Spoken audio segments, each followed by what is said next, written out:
Hi and welcome to our video tutorial on how to use the export options in pCon.basket.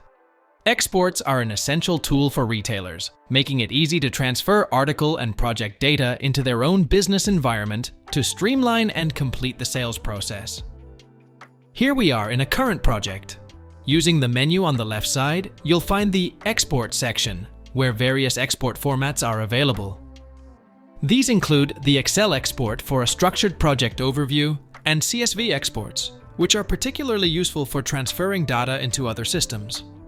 Additionally, there are the pCon project formats, OBK and OBX, designed for exchanging data between pCon applications.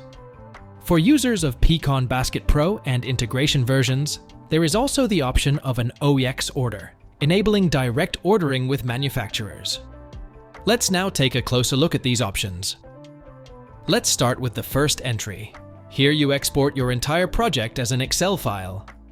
Once opened, you will find several spreadsheets: the report, the article list, the header calculation, and the header data. The form sheet consists of the position number, the article image, a description, and the quantity, and provides a printable summary, including prices. The article list contains all the important information about the articles, such as properties and the article calculation. If you scroll further to the right, you will see that the format is standardized so that it can, for example, be read and processed with macros. For instance, information on the article number is always in column R. The article list export from pcon.planner uses the same format.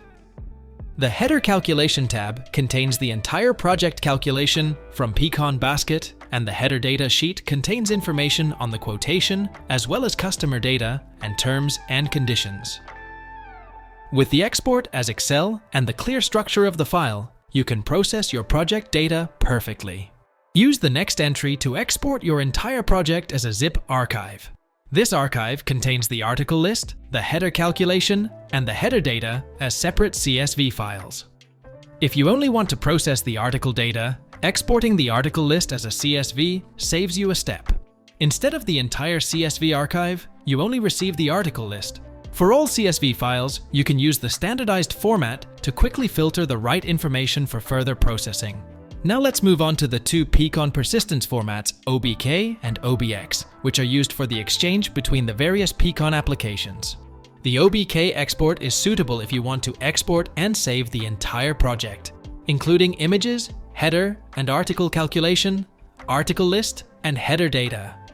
This means you can access your project again at any time and continue working on it. The OBX export, on the other hand, only represents the article list in XML form. It contains all relevant article information, but no header information, calculation, or images.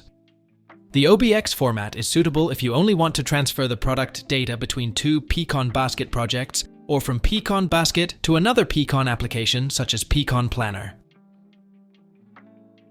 To conclude, let's take a look at the OEX export, a format that was specially developed for electronic data exchange with manufacturers.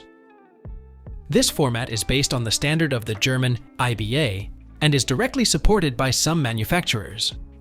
The OEX export is only available in pcon.basket Pro and the integration versions. Select the OFML manufacturer for whose products you would like to trigger the order. Click on Order Data to open the next dialog. With an OEX file, you can send orders directly from pCon.basket, which considerably simplifies and automates the ordering process. If you would like to learn more about this topic, take a look at our detailed video on OEX ordering. And with that, we have reached the end of our tutorial. You have seen how versatile the export options in pCon.basket are, from exchange between pCon applications to further processing in third-party systems and direct ordering from manufacturers. You can find more information in our Help Center. Thank you for watching, and see you next time.